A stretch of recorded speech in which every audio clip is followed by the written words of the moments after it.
Hello guys, what is up and welcome back to the channel. I hope you're having an awesome day, and yes, I myself am having an awesome day as well. Thank you for asking. Now tell me this, when you first started playing Rushdown, did you have that same experience where you just got shreked every match and you just feel like garbage afterwards? Like, you know, you would try to play like 20 matches in a row, you only got like one win, and that was because the dude SD'd twice. It would just feel like you were climbing a mountain just to land like that one hit against that player that has 5,000 hours in the game, you know? And honestly, no matter what prior experience you have when it comes to fighting games, with Rushdown being such a unique game, there's gonna be always something new to learn when you're starting your journey on Rushdown. And for those that are new, you'll have a lot to learn for sure. But don't let that intimidate you. For today, I'll be showing you guys 5 tips that will help you get started on your journey and ease that very steep learning curve that most newer players experience. What I've noticed is when people first start out, they have this tendency to focus primarily on winning. That's sort of their main goal. They just want to see that victory royale at the end of their matches. It's understandable. Everyone wants to win. Who doesn't love winning, you know? However, there is a humongous problem with this mindset, and that is that with this game being so competitive and then no teammates to really carry you, all you have is yourself to be accountable for your lacks of wins. This mindset will cause you to burn out, which will cause you to be unfulfilled while playing, and more importantly, will probably make you quit the game. To prevent yourself from burning out, the best thing to do is actually make smaller goals for yourself. For example, let's say you're playing against someone that has way more experience than you. You can make a goal that, okay, let me try and see if I can get 2 stocks off of this guy, or maybe if I can get 1 stock off of this guy. That is a more attainable goal than just winning the entire match. What you can also do is try to whiff punish your opponent and then see what you can do in order to best punish your opponent when your opponent whiffs. So this essentially gives you the objective to work on your punish game. Many of the things I've listed, they're all smaller goals which are a lot more attainable, and they will decrease the chance of you burning out and feeling overwhelmed. Anyways, the next tip is that you need to focus on gaining knowledge that you already don't know.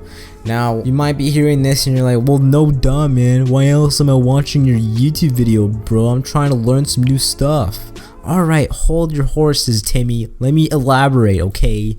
Okay, so let's say if this is your first time playing a competitive platform fighter seriously, there are going to be a lot of things that you need to learn before you dive face first into this game. Now here's some things that you should make sure that you know before you start to get serious with Rushdown Revolt. You should try to research on things such as the difference between a tilt, a special, and a jab. What is DI? What is a parry? What is a tech? What is spacing? Understanding the concept of frame data. What does it mean to be in neutral, advantage, or disadvantage? What is a hitbox? What is a hurtbox? What is a disjoint?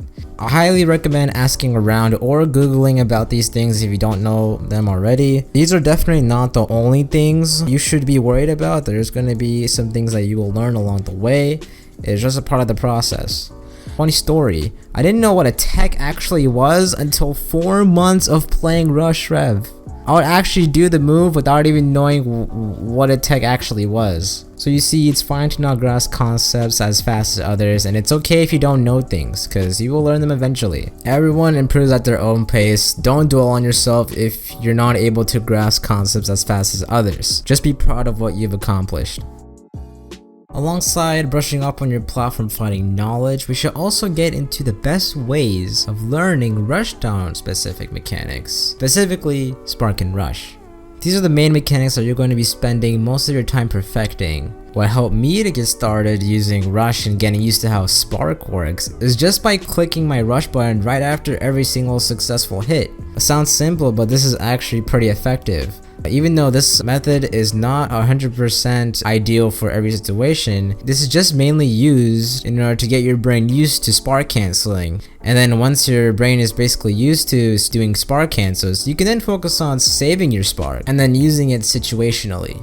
Now let's talk about training mode. Training mode is probably the most underrated tool in the game. I remember for the longest time, I just didn't use training mode at all, and I honestly regret it.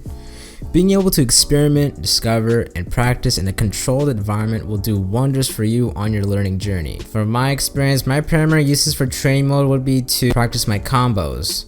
And if you have no idea how training mode works, well, let me teach it to you. So you essentially have this dummy that you can play around with. It can be any character you want, and of course you can choose the map as well. In training mode, you have the option to set the health of both you and your dummy by pressing numbers 1 through 5 to set your health, with 1 being blue band and 5 being soul point. So let's say you want to see how far a charged up tilt will make the dummy go, and maybe you want to see how far that same exact move will knock back at orange or red health compared to blue health. You can definitely use this tool in order to experiment with combos and see what moves and combos work for certain health bands. Another awesome feature about training mode is the state functionality.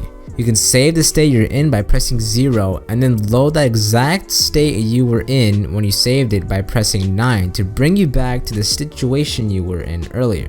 This is best used when you're practicing a specific combo that you like to perfect, and using this tool will allow you to perfect that combo in a quicker manner. This is way better than having to manually drag your dummy to the center of the stage using grab. Now that would be tedious, and that'd be very frustrating. I don't think I could deal with that at all. So yeah, if you haven't done so already, go give training mode a go. It's actually really fun. You might discover something along the way. Next tip is to watch tournaments, and don't do it just for the entertainment value. The most important part of this game is movement. That is what we're known for right now. Everybody thinks, oh my god, he's got the ladders into the up, you know? Jokeovik! And that's what I mean. Let's go! And that's what I mean. Neutral there. Does get a follow up. Okay, Rich. Go for the rest. Nice.